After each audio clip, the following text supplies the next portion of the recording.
Tempo, tempo, tempo. Quem pode com ele? Escrito por Vitória Rodrigues e Silva. Contando os anos, se sabe a idade.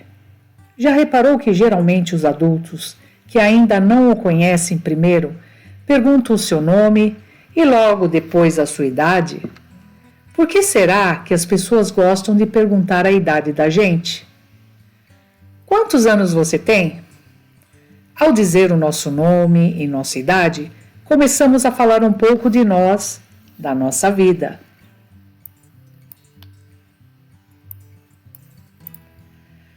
Alguém que já viveu 80 anos certamente tem muitas coisas para contar sobre o que viveu e viu ao longo desse tempo.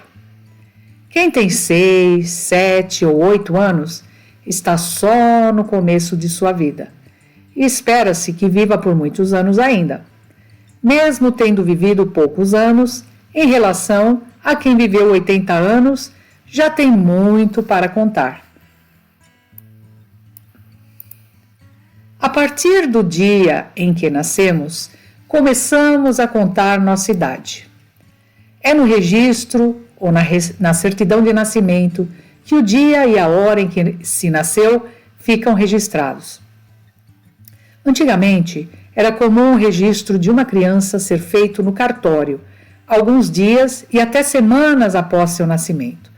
Por isso, frequentemente trocava-se a data de nascimento, informando o dia anterior ou posterior ao do nascimento. Atualmente, não é tão comum isso ocorrer e quase todo mundo sabe dizer direitinho a idade que tem.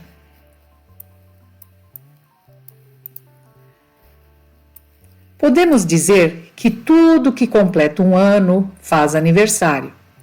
Pessoas, cidades, edifícios, escolas, entre outros.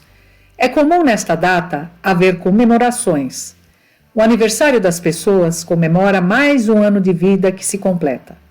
É uma ocasião em que se deseja que a pessoa viva mais um ano com saúde e felicidade, como diz a letra da música cantada nessa comemoração. O bolo da festa de aniversário pode ter uma velinha representando o número de anos que completa o aniversariante.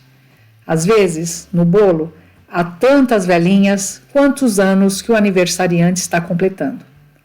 Parabéns a você, nesta data querida, muitas felicidades, muitos anos de vida. Um ano é composto de 365 dias. Quando você completou os primeiros 365 dias de sua vida, fez o seu primeiro aniversário. Passados outros 365 dias, você completou seu segundo ano de vida. E assim foi seguindo até o dia de hoje. O tempo que contamos em segundos, minutos, horas, dias, meses e anos é chamado de tempo cronológico. Cronos é uma palavra de origem grega e significa tempo. É dela que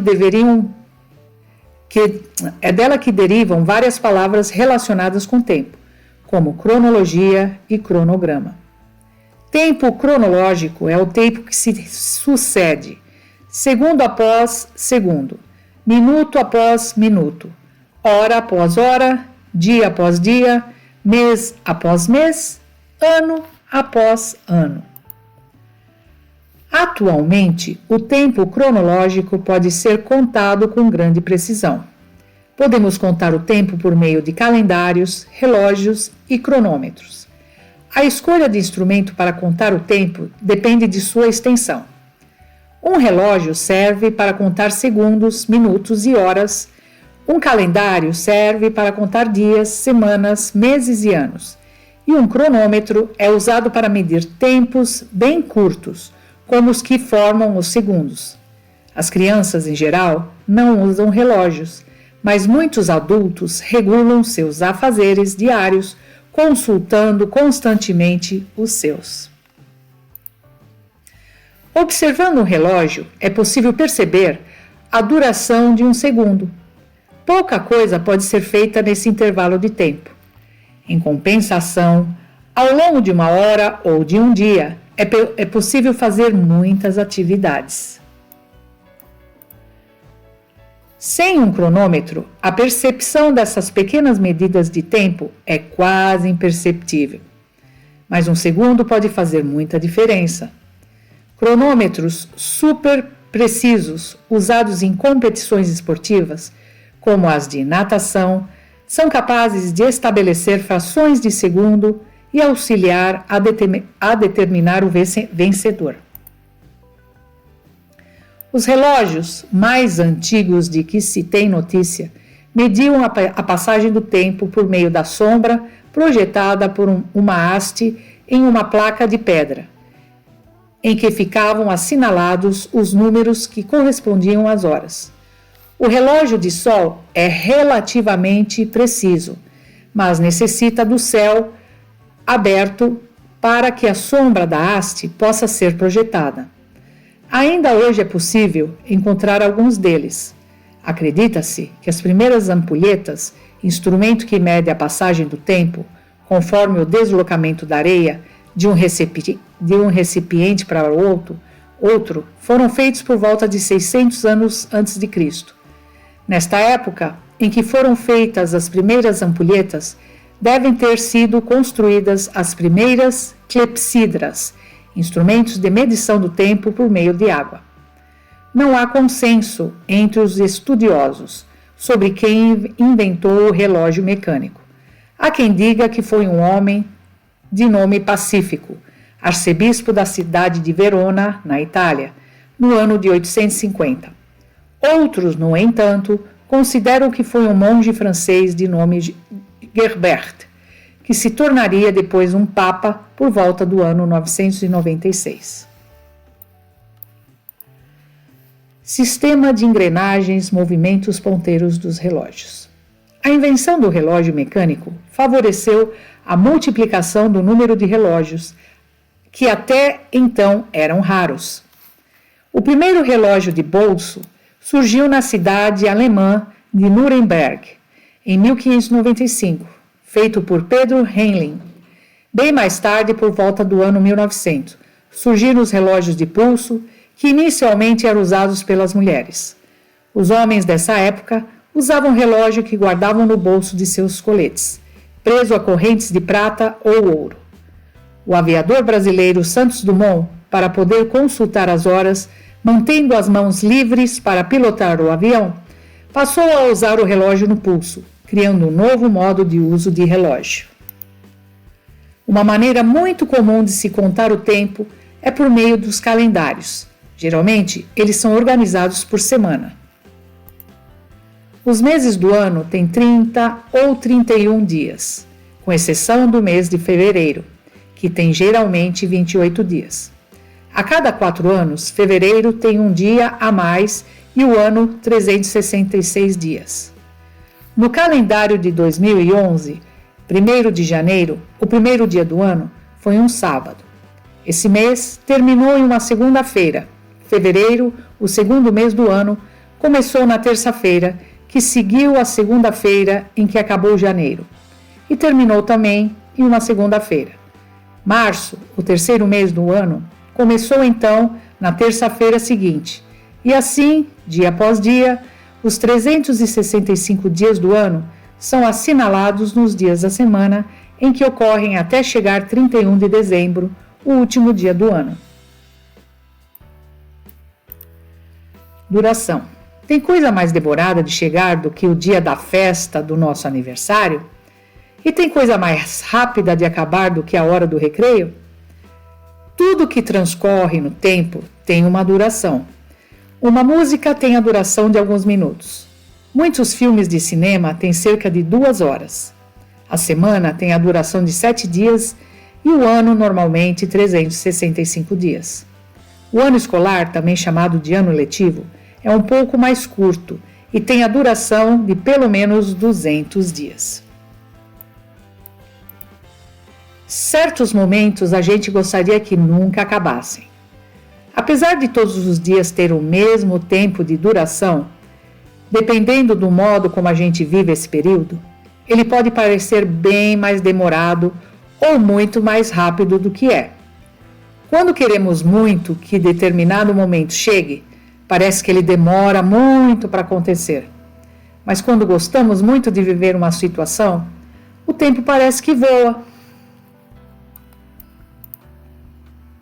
Simultaneidade. Quando duas situações acontecem ao mesmo tempo, dizemos que são acontecimentos simultâneos. Nesse exato momento em que você está lendo esse texto, as pessoas da sua família estão também fazendo algo, trabalhando, fazendo compras, deslocando-se de um lugar para outro, por exemplo. Outros colegas da escola podem estar na aula de ginástica ou na biblioteca. As pessoas que cuidam da escola podem estar lavando o pátio, varrendo os corredores, trocando uma lâmpada queimada. Todos esses acontecimentos estão ocorrendo simultaneamente. Que palavra comprida, não? Antes e depois. Para que se possa estabelecer o que aconteceu antes e depois, é preciso ter algo como referência. Veja as situações a seguir. Antes de eu nascer, meus pais moravam em uma casa. Depois que eu nasci, mudamos para um apartamento. Nesse caso, o nascimento é o acontecimento que serve de ponto de referência. Muitas coisas aconteceram antes desse fato, assim como muitas outras aconteceram depois dele. Na segunda situação, o ponto de referência foi o aprender a ler. Antes de aprender a ler, os adultos liam histórias para mim. Depois que comecei a ler, eu mesmo leio as histórias. Portanto, a definição do antes e do depois é sempre estabelecida em relação a uma referência. O nascimento e o aprender a ler não são acontecimentos simultâneos na vida de uma pessoa. Antes se nasce, depois é que se aprende a ler. Observe o que acontece quando juntamos esses dois acontecimentos em sequência. O período depois do nascimento é também o período anterior ao aprendizado da leitura.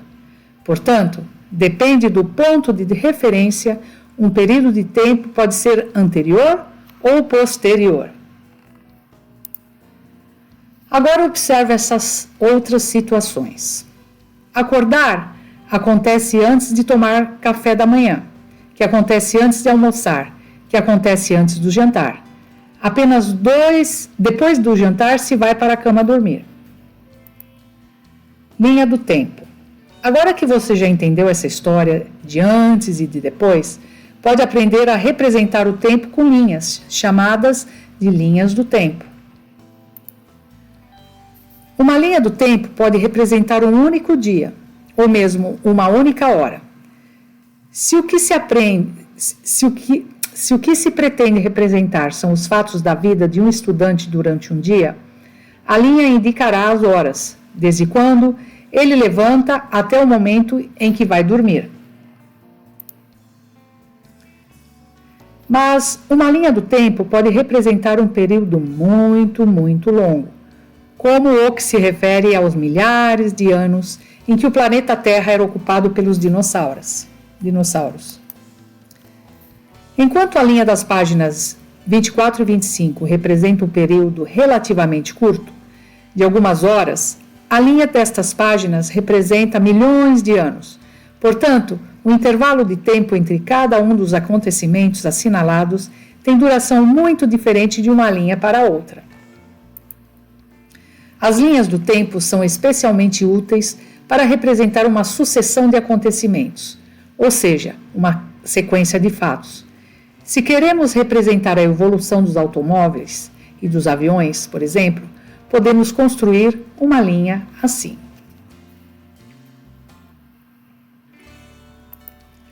Medidas de tempo. O dia começa quando o sol aparece no horizonte, iluminando o ambiente. E estende-se até o sol se pôr, do lado oposto em que apareceu. Quando o sol se põe e o céu escurece, a noite começa. Organizar o tempo em períodos como dia e noite é a mais antiga forma de medir o tempo. Outra maneira muito antiga de medir o tempo é observando as fases da Lua. Você já observou como ela pode ser vista com tamanhos e formas diferentes? Lua nova, lua crescente, lua cheia, lua minguante. A face da Lua, que vemos da Terra, é aquela que está sendo iluminada pelo Sol. O ciclo lunar tem duração de 28 dias e é formado de 4 fases: nova, crescente, cheia e minguante. Cada ciclo lunar dura 7 dias em média. Em nosso dia a dia, usamos diversas medidas de tempo: minutos, horas, semanas, meses e anos. Qual é a origem dos nomes dos meses? A origem do nome dos meses de nosso calendário é muito antiga. É do tempo de Roma Antiga, localizada na Europa. Janeiro é uma homenagem ao deus Jano, considerado pelos romanos, protetor das entradas e saídas, deus dos princípios e começos. Em Roma, havia uma festa chamada Februália, e foi dela que surgiu o nome fevereiro. Já o mês de março tem um nome ligado a Marte, deus da guerra entre os romanos. Não se sabe exatamente a origem do nome do mês de abril. Há quem diga que seria uma homenagem à deusa do amor, chamada Afrodite. Outros dizem que o nome vem da palavra aperire, que se refere à abertura das flores. Na Europa, abril é quando começa a primavera, estação associada às flores. Os romanos cultuavam uma deusa considerada responsável pelo crescimento das plantas. Essa deusa também era mãe do deus Mercúrio. O nome dela era Maia. Acredita-se que do nome dessa deusa teria vindo o nome do mês de maio. Juno era a deusa protetora das mulheres, do casamento e do parto, e dela veio o nome junho. O mês de julho pode ter sua origem em uma homenagem ao imperador romano Júlio César, e agosto, uma homenagem a outro imperador, César Augusto. Os 4 meses seguintes, setembro, outubro, novembro e dezembro, têm nomes relacionados à ordem em que apareciam no calendário romano: 7º, 8º, 9º e 10º mês, respectivamente. Quando estudamos história, encontramos muitas referências a 2 medidas de tempo: década e século. Década é uma medida de tempo que corresponde a 10 anos. Uma década é formada por 10 anos. Logo, 20 anos formam 2 décadas. 30 anos, 3 décadas. 50 anos, 5 décadas. 90 anos, 9 décadas. 100 anos, 10 décadas. Você já completou uma década? Século é uma medida de tempo que corresponde a 100 anos. Se 100 anos é formado por 10 décadas, então um século é composto de 10 décadas. A chegada de Pedro Álvares Cabral ao Brasil ocorreu no ano de 1500. Esse acontecimento ocorreu há mais de 5 séculos. O primeiro automóvel foi inventado em 1885, portanto há pouco mais de um século. A primeira estação de rádio comercial começou a operar em 1920 na cidade de Pittsburgh, nos Estados Unidos. No ano de 2020, esse fato completará um século. Você já deve ter escutado alguém dizer que vivemos no século XXI. Mas o que isso quer dizer? No Brasil, assim como em várias partes do mundo, o calendário utilizado considera o ano do nascimento de Jesus Cristo como referência. Ele é considerado o ano 1. O que ocorreu antes dessa data é considerado um fato de antes de Cristo, razão pela qual sempre é acompanhado da sigla A.C.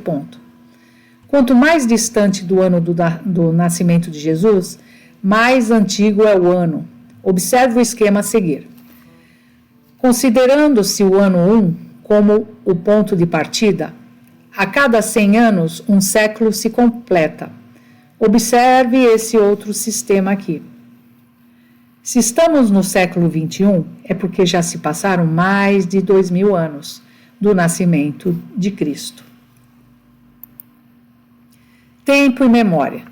O tempo pode ser contado, o tempo pode ser medido, o tempo pode ser curto ou longo, e o tempo pode ser vivido. O tempo vivido é o tempo histórico. Os seres humanos vivem no planeta Terra há milhões de anos. Algumas das características do corpo dos seres humanos durante esses milhões de anos mudaram bastante. Como sabemos disso? Os seres humanos que já viveram na Terra deixaram vestígios de sua existência. E que vestígios são esses? Muitos restos dos corpos dos seres humanos que já viveram na Terra foram localizados em sítios e escavações arqueológicas e por isso são chamados de vestígios arqueológicos. Por meio da investigação e comparação dos vestígios arqueológicos, é possível saber como foi o processo de evolução da espécie humana, até ela adquirir as características que tem hoje. Ao longo de todo esse tempo que já viveram na Terra, os seres humanos foram criando inúmeros objetos que facilitaram a sua sobrevivência. Pedras lascadas que serviram de faca ou lança, ossos que serviram de agulhas para costurar suas roupas, colar de ouro e pedras preciosas, botas que aqueceram os pés, vaso usado em cerimônia religiosa, templo religioso de Chichén Itzá, no México. Grande parte das criações humanas desapareceu, mas algumas resistiram ao tempo e chegaram até os dias de hoje, mesmo que quebrados ou incompletos. Parte desses objetos está guardada principalmente em museus. É por isso que dizemos que os museus guardam o nosso passado. Muitos outros objetos podem existir, mas ainda não foram encontrados e podem continuar enterrados em algum lugar do planeta ou escondidos em alguma caverna. Muitos arqueólogos dedicam-se a encontrá-los. Os objetos que os seres humanos foram produzindo ao longo de muitos séculos e que já foram encontrados ajudam a contar a história de alguns grupos humanos. É por isso que são chamados de patrimônio histórico. Quase todo mundo gosta de tirar fotografias. Você gosta de ver fotografias? Atualmente, com a grande quantidade de máquinas digitais, podemos tirar fotos muito facilmente. Uma criança pode ter fotos de todos os dias de sua vida, se assim a sua família quiser. Essas fotografias contam a vida da criança ao longo do tempo. Elas são, assim, parte de sua memória. Quando guardamos fotografias, lembranças de momentos importantes de nossa vida, estamos preservando a nossa memória. Todos os seres humanos que já viveram deixaram marcas de sua existência. Nem todas as marcas resistiram até o presente, mas é muito importante que as conseguiram chegar sejam preservadas, pois assim será possível compreender melhor como era o modo de vida dessas pessoas. Portanto, é muito importante preservar a memória, tanto a nossa, individual, como a dos grupos sociais. Os registros da memória servem para que nós possamos compreender que fazemos parte de um processo muito longo, repleto de acontecimentos. Alguns aconteceram antes, outros aconteceram depois. Alguns desses acontecimentos foram muito rápidos e outros foram muito demorados. De alguns sabemos exatamente a data em que aconteceram. De outros sabemos uma data aproximada. E de todos eles resulta a história dos seres humanos. Estudar história é conhecer como foi e como é a vida dos grupos humanos através dos tempos. O tempo, a memória e a história andam sempre juntos, até qualquer hora, então. E esse é o final da nossa história. Espero que vocês tenham gostado. Não se esqueçam de curtir o vídeo e se inscrever na página e nos vemos na próxima. Tchau!